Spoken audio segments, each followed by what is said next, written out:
entire nation. Based on historical precedent, two specific powers are inherent in central banking practice: the control of interest rates and the control of the money supply, or inflation.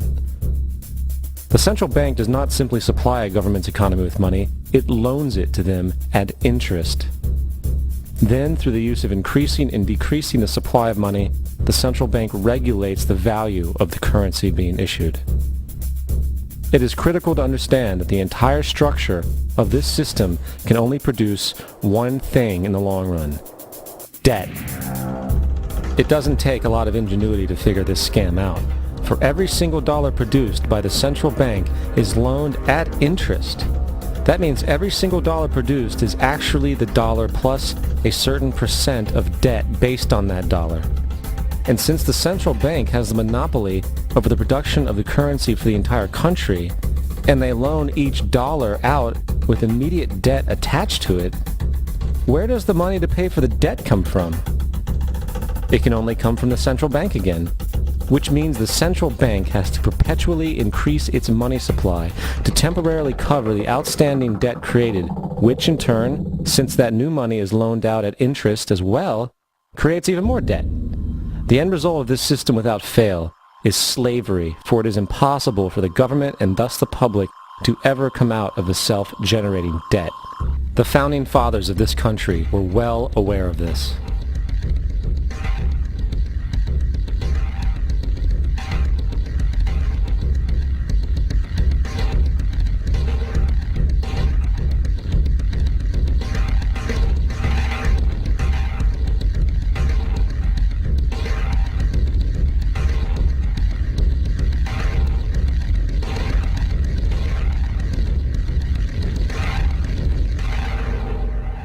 By the early 20th century, the U.S. had already implemented and removed a few central banking systems, which were swindled into place by ruthless banking interests.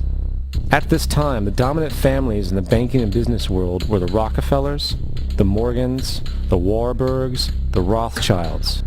And in the early 1900s, they sought to push once again legislation to create another central bank. However, they knew the government and public were very weary of such an institution, so they needed to create an incident to affect public opinion.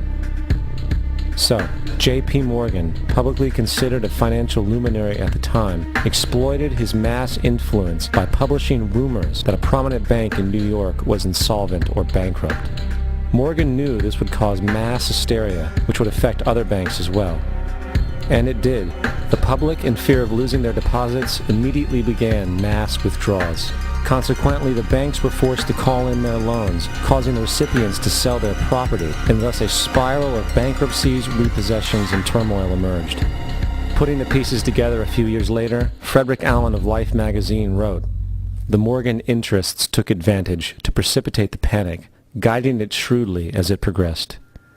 Unaware of the fraud, the Panic of 1907 led to a congressional investigation headed by Senator Nelson Aldrich, who had intimate ties to the banking cartels and later became part of the Rockefeller family through marriage. The commission, led by Aldrich, recommended a central bank should be implemented so a panic like 1907 could never happen again. This was the spark the international bankers needed to initiate their plan. In 1910, a secret meeting was held at a J.P. Morgan estate on Jekyll Island off the coast of Georgia. It was there that the central banking bill called the Federal Reserve Act was written. This legislation was written by bankers, not lawmakers. This meeting was so secretive, so concealed from government and public knowledge that the 10 or so figures who attended disguised their names when en route to the island. After this bill was constructed, it was then handed over to their political frontman, Senator Nelson Aldrich, to push through Congress. And in 1913, with heavy political sponsorship by the bankers, Woodrow Wilson became president, having already agreed to sign the Federal Reserve Act in exchange for campaign support. And 2 days before Christmas, when most of Congress was at home with their families, the Federal Reserve Act was voted in, and Wilson in turn made it law. Years later, Woodrow Wilson wrote, in regret,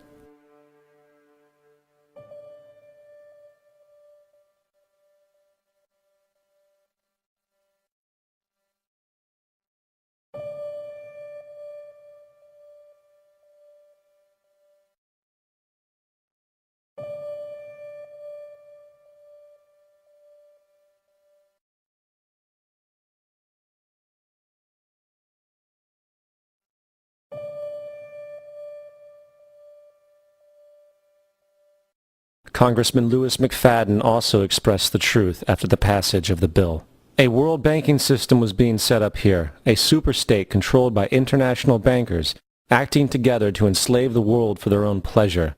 The Fed has usurped the government. Now, the public was told that the Federal Reserve System was an economic stabilizer, and inflation and economic crises were a thing of the past.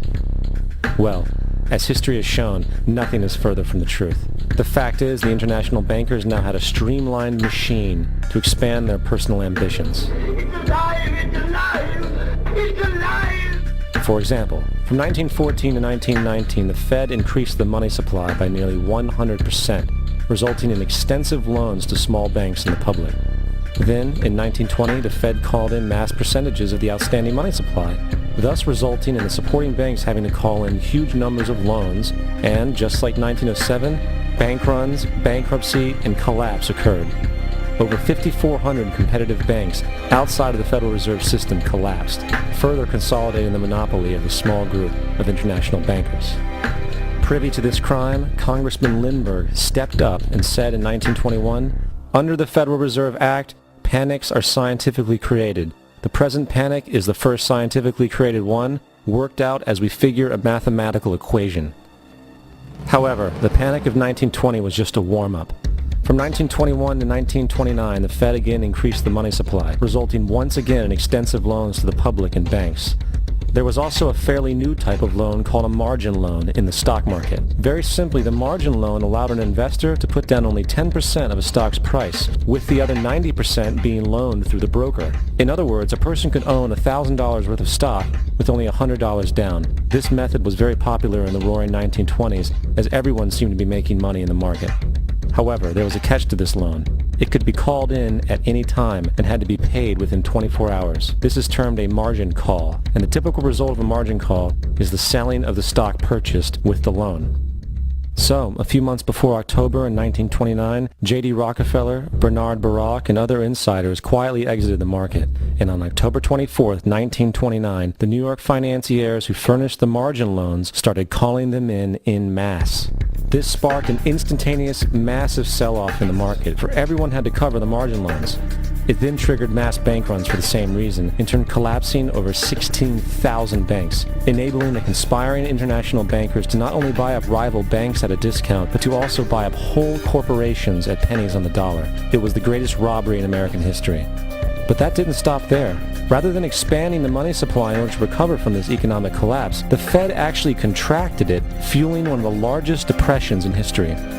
Once again outraged, Congressman Louis McFadden, a longtime opponent of the banking cartels, began bringing impeachment proceedings against the Federal Reserve Board, saying of the crash and depression, "It was a carefully contrived occurrence. International bankers sought to bring about a condition of despair so that they might emerge the rulers of us all." Not surprisingly, and after 2 previous assassination attempts, McFadden was poisoned at a banquet before he could push for the impeachment.